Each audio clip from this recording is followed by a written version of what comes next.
Hey guys, this is Yagya Chhabra. Today we're gonna start a new chapter, which is chapter 5th of the Companies Act 2013. Chapter 5th क्या है? Deposits. ये section 73 to 76 cover करता है. 76 तो अपन आगे पढ़ते हैं. अब होता क्या है डिपॉजिट. अपन डिपॉजिट डेफिनेशन से स्टार्ट करते हैं, बट मैं आपको हिंदी मीनिंग में आपको डिपॉजिट्स का मतलब बता देता हूँ in easy language.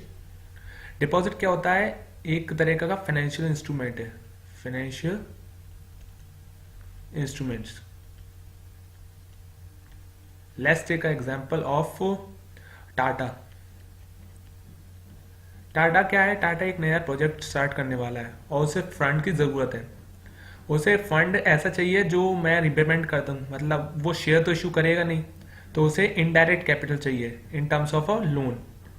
Indirect capital. वो बैंक के पास जा नहीं सकता और अदर फाइनेंशियल इंस्ट्रूमेंट उसे इशू करने की मतलब इच्छा नहीं है, तो उसने क्या किया? डिपॉजिट रिसीट इशू की. Deposit receipt. अब डिपॉजिट रिसीट किसको इशू करेगा? वो इन्वेस्टर्स को. और इन्वेस्टर्स क्या देगा? फंड. तो वो फंड क्या बन जाएगी? टाटा कंपनी की इनडायरेक्ट कैपिटल. Indirect capital. तो इससे क्या होगा? इन्वेस्टर्स को एक इंस्ट्रूमेंट मिल जाएगा और डिपॉजिट रिसीट उससे टाटा को फंड मिल जाएगा. और डिपॉजिट इज बहुत सिक्योर्ड इंस्ट्रूमेंट है, क्योंकि इसको गवर्न करता है कंपनीज एक्ट. खुद कंपनीज एक्ट इससे गवर्न करता है, इसलिए बहुत सिक्योर्ड है. तो इन्वेस्टर इसको इजीली अवेल कर लेते हैं और कंपनी फंड इजीली को वो रेज कर लेती है. तो सेक्शन 231 में डिपॉजिट की डेफिनेशन दी है, तो पढ़ लेते हैं. Section 231 of the Companies Act here and after called the act define deposit as deposit includes any receipt of money by way of deposit or loan or in any other form by a company, but does not include such category of amount as may be prescribed in consultation with the Reserve Bank of India. आप कैसा भी loan लीजिए, loan या deposit कीजिए और any other form of company, तो उसे अपन बोलेंगे डिपॉजिट्स.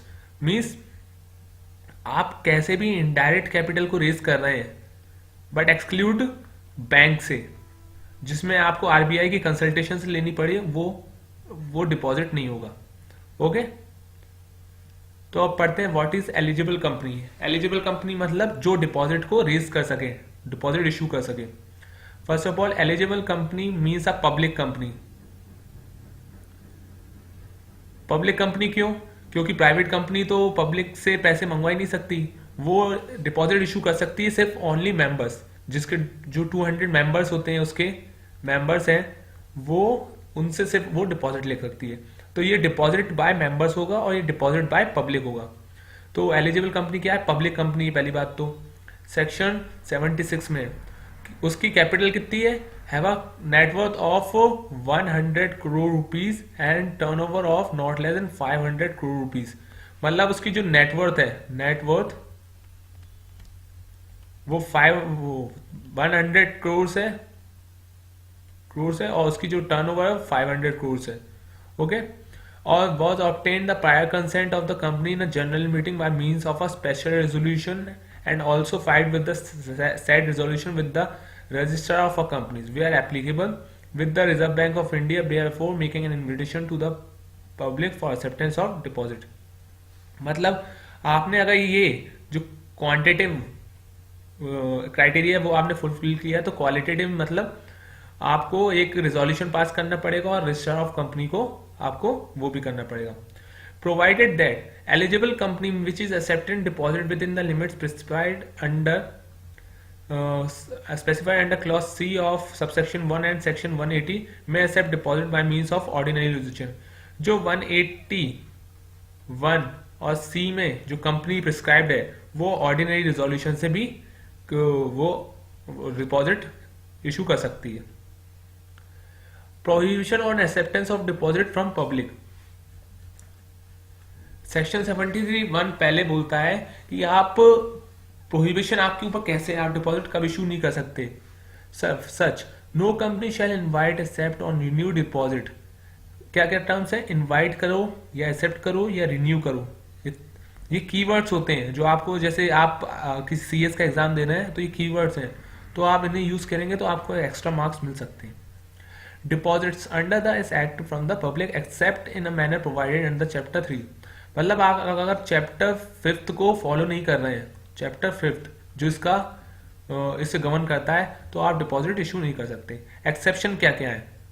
प्रोविजो बोलता है इसका कि बैंकिंग कंपनी इसे एक्सेप्ट ना करे तो भी चलेगा, एनबीएफसी वो भी चले, और कोई ने परमिशन ले ली हो आरबीआई से कंसल्टेशन विद या सेंट्रल गवर्नमेंट से, तो आपको चलेगा।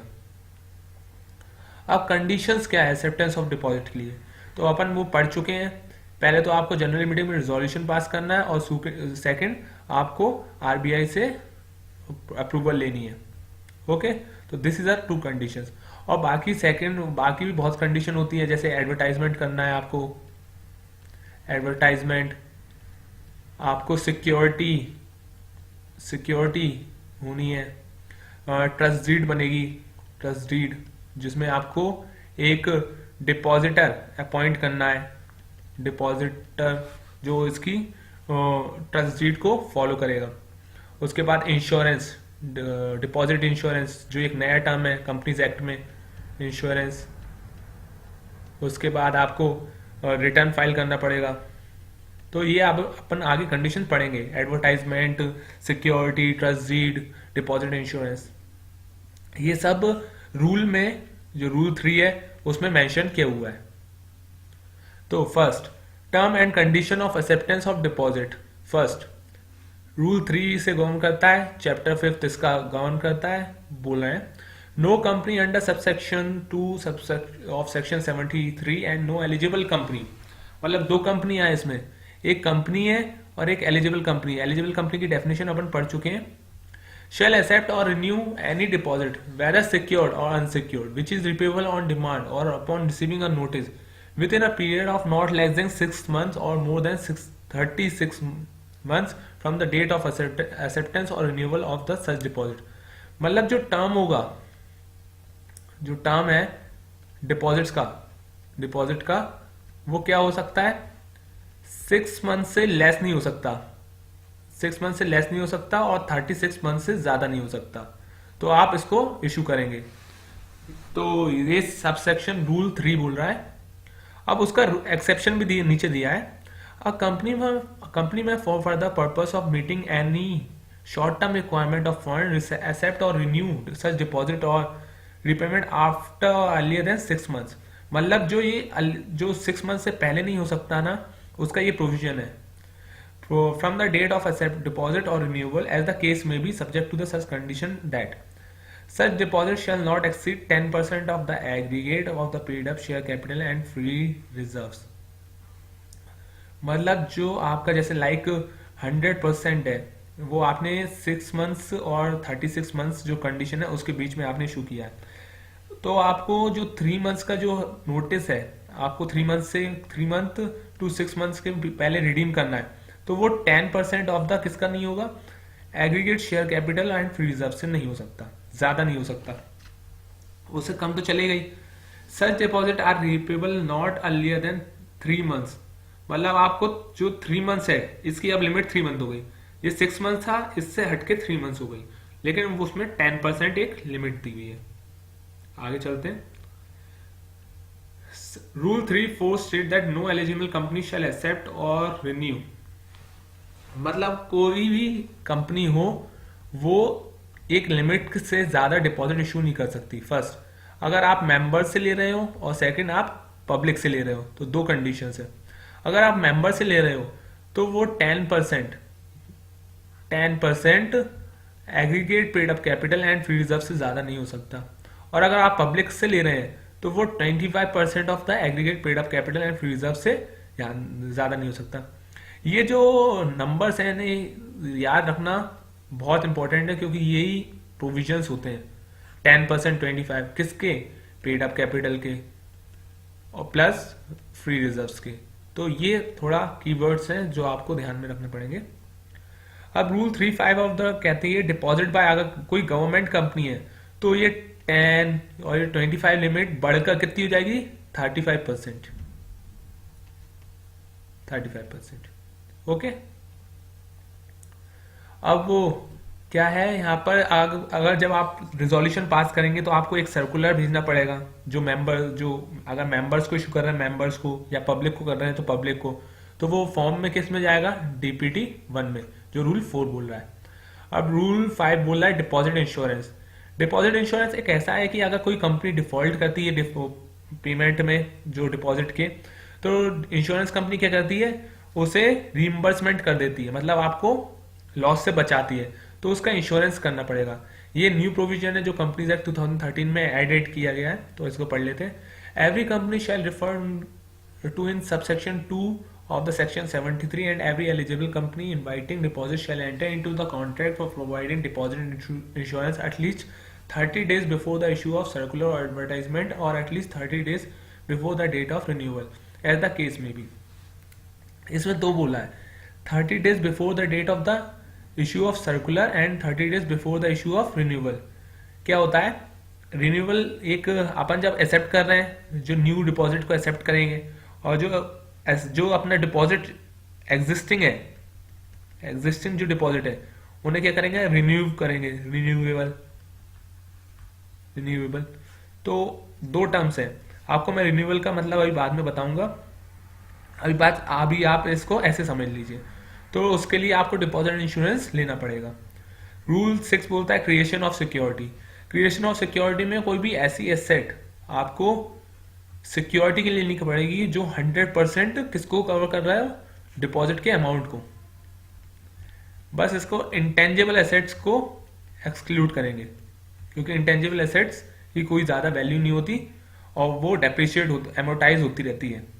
तो आपको एसेट रखने पड़ेगा जो 100% जो अमाउंट के आपके पास डिपॉजिट आउटस्टैंडिंग है, डिपॉजिट आउटस्टैंडिंग है, उसकी आपको सिक्योरिटी रखनी पड़ेगी।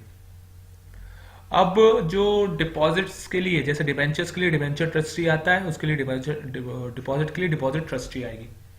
Consent of the deposit trustee with respect to the appointment लेना पड़ेगा। Execution of the deposit trust deed किस में होगा, डीपीटी 2। डीपीटी का फुल फॉर्म होता है डिपॉजिट, जो 2 में आपको ट्रस्ट डीड बनानी पड़ेगी। इसकी बहुत सारी ड्यूटी होती है। ड्यूटीज लाइक आपको जो सिक्योरिटी है उसका ख्याल रखना है कि वो 100% हो, 100% है कि नहीं है। अगर वो रिन्यूअल हो रहा है, रिन्यूएबल, तो जैसे डिपॉजिट इंश्योरेंस लिया है कि नहीं लिया। कोई जो जैसे कुछ ऐसा मैटर होता है जो डिपॉजिटर्स हैं उनके अगेंस्ट है, तो उसके लिए आप रिपोर्ट कीजिए बोर्ड को। तो ऐसे ऐसे मैटर्स जो डिपॉजिट ट्रस्टी देखेगा। उसके बाद है rule 5 general provision regarding pre mature repayment of deposit. इसमें ऐसा क्या है, मैं से हिंदी में आपको थोड़ा इजी लैंग्वेज में समझा देता हूँ। लाइक मेरा टर्म था कि मैं डिपॉजिट इशू कर रहा हूँ 24 मंथ्स के लिए, मैक्सिमम लिमिट कितनी है 36 मंथ्स, तो मैंने तो अकॉर्डिंग टू द लिमिट के हिसाब से 24 मंथ्स किया है। लेकिन क्या कर रहा हूँ, कंपनी ने एक प्रोजेक्ट स्टार्ट किया, उससे अच्छा गेन हुआ। लाइक टाटा है, उसने डिपॉजिट इशू किए थे और उसे अच्छा गेन हुआ, तो उसने क्या किया, जो डिपॉजिट को थे वो 12 मंथ्स के अंदर ही वो मतलब पेमेंट कर रहा है, 12 मंथ्स के लिए पेमेंट कर रहा है। तो ये क्या हो गया, प्री मैच्योर, मतलब उसकी मैच्योरिटी डेट कितनी थी 24 मंथ, तो प्री मैच्योर।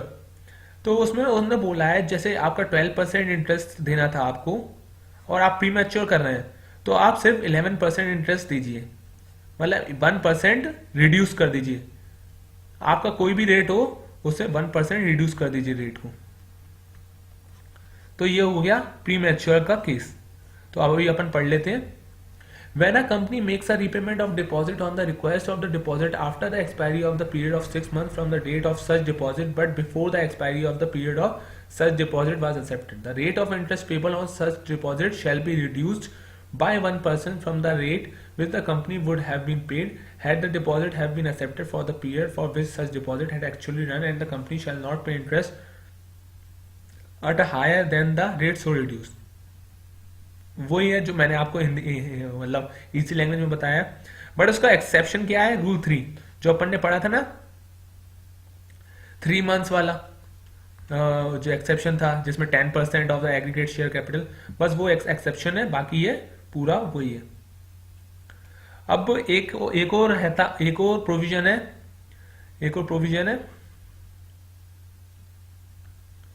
जो रिन्यूअल का, जो मैंने आपके लिए एक पेंडिंग रखा था ना रिन्यूअल का। अब एक और एग्जांपल लेते हैं अपन टाटा का। टाटा ने क्या किया था, डिपॉजिट इंश्योरेंस किया था 24 मंथ्स के लिए, वो एग्जांपल लेते हैं अपन।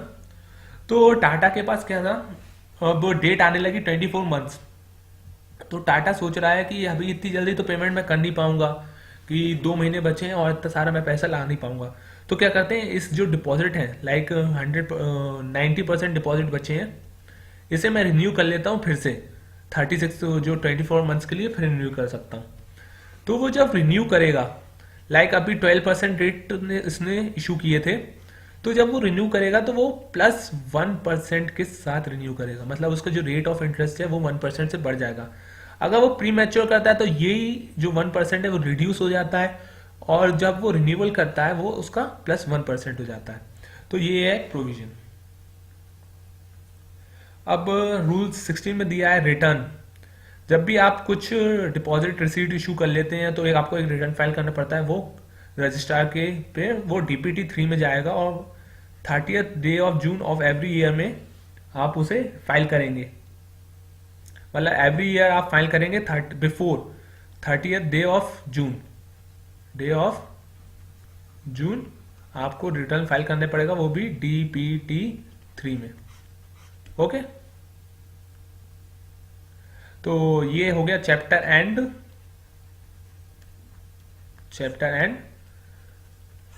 सो नेक्स्ट चैप्टर वी डिसाइडेड किस पे, आपको चैप्टर 6 ही होगा जो कंपनी एक्ट 2013 में दिया होगा।